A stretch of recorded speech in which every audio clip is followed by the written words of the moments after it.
Welcome back to it. It's Math Masterclass with Leo. Today we are doing a rule number 14, which is integration using hyperbolic substitution.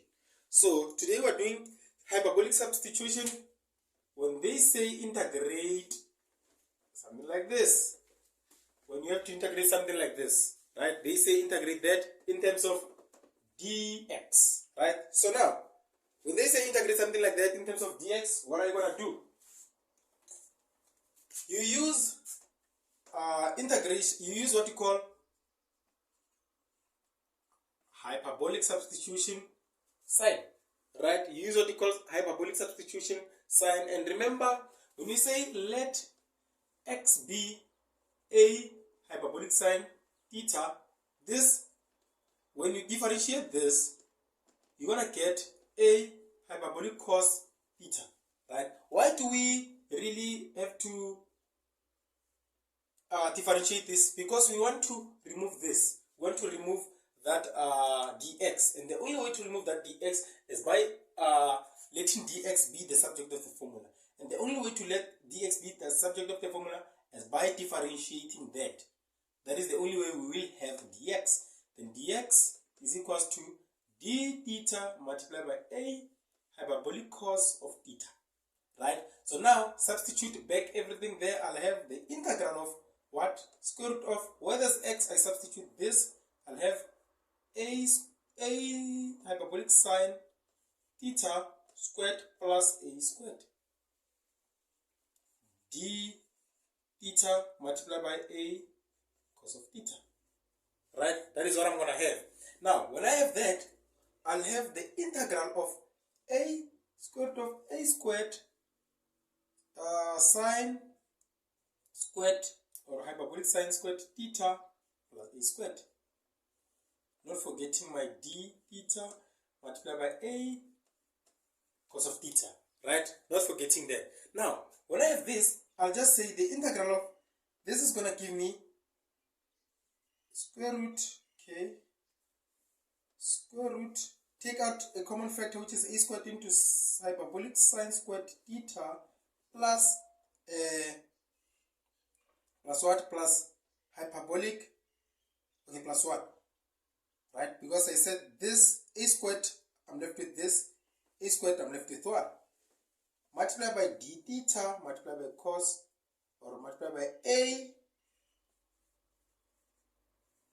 hyperbolic cos theta, right? Hyperbolic cos theta. Now, here I'm going to have, remember, when I have something like this, this hyperbolic sine squared theta, it is the same as 1 plus hyperbolic cos squared theta, right? So now, what I'll have is the integral of square root of a squared into hyperbolic cos squared of theta multiply d theta multiplied by a cos of theta, or hyperbolic cos of theta. Now, what will I have? I'll have the integral of this one. When I say square root of square root of a squared, I'm going to have a multiply square root of hyperbolic cos squared. I'm going to have hyperbolic cos theta multiplied by d theta multiplied by a cos, or hyperbolic cos theta, right? This will give me the integral of what? A squared, because a multiplied by a is a squared, multiplied by cos, or hyperbolic cos squared of theta, not forgetting my d theta, right? That is what I'm going to have. Now, I know that when I have this, I can just say, okay, before I do that, let me just say, before I take this a squared outside the bracket, then I have cos squared of theta d theta, right? Then now, I know that when I have something like this, when I have something like this is represented by, what do I want to have? I want to achieve cos squared of 2 theta. So it means I'm going to have 2 cos squared of theta minus 1. That is what I'm going to have, right? So I want to make this the subject of the formula. Take this to the other side. I'm going to have 1 plus cos of 2 theta is equals to 2 divide by 2, divide by 2. Therefore, my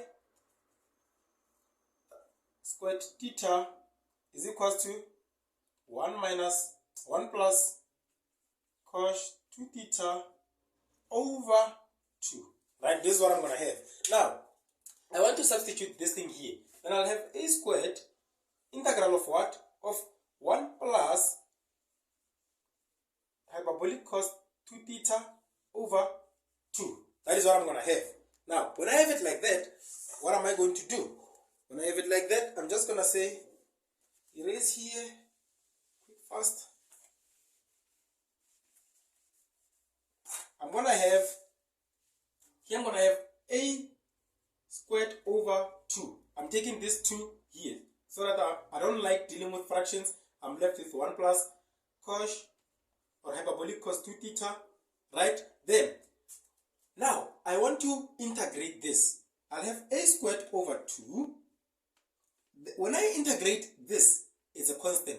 When I integrate this, which is a constant, what am I going to do?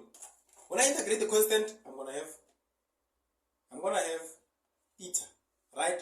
Plus, when I integrate cos 2 theta, I'm going to have sine or hyperbolic sine 2 theta over 2 plus c. That is what I'm going to have. Am I done? No, I'm not done. Remember, what did I say? I said theta is equals to, where did I write it? I said x is equals to hyperbolic sine theta, which is a here, right? A hyperbolic sine theta. That is what I said, right? So now, if I say, what is this?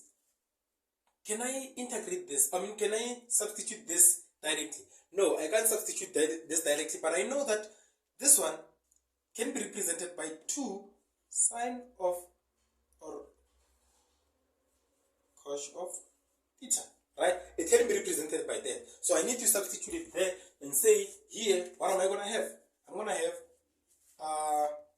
a squared over 2 into theta plus, this one is going to be 2 sinh or hyperbolic sine of theta multiply hyperbolic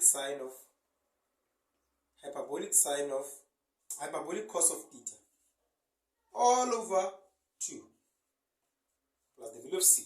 Now, this one and this one will cancel. Then I'll have a squared over 2 into theta plus hyperbolic sine theta multiply hyperbolic cos theta. Right? I know that. I have that now. But I know theta. I can get theta. I know hyperbolic sine theta. I don't know hyperbolic cos theta. Right? But I know hyperbolic sine theta. It is equals to x over a. Where do I get that from? I get it from here. When I say x divided by a is equals to hyperbolic sine theta, right? Then it means I can get theta by saying hyperbolic sine inverse of x over a. Then theta is equals to hyperbolic sine inverse of x over a, right? Then when I have that, I have hyperbolic sine, I have theta, I need hyperbolic cos. But there's something that I know. There is something that I know about these things, right? I know that cos or hyperbolic cos squared theta is equals to 1 plus hyperbolic sine squared theta, right? I'm looking for this, then I can introduce and be left with hyperbolic cos theta is equals to square root of 1 plus hyperbolic sine squared theta, right? That is what I'm going to have. Now, I know hyperbolic sine. Right? Okay, now, it means hyperbolic cos theta can be represented by 1 plus, what is my hyperbolic sine? Hyperbolic sine is x over a squared, right? This is why I get it. Now, it means what I'll have is squared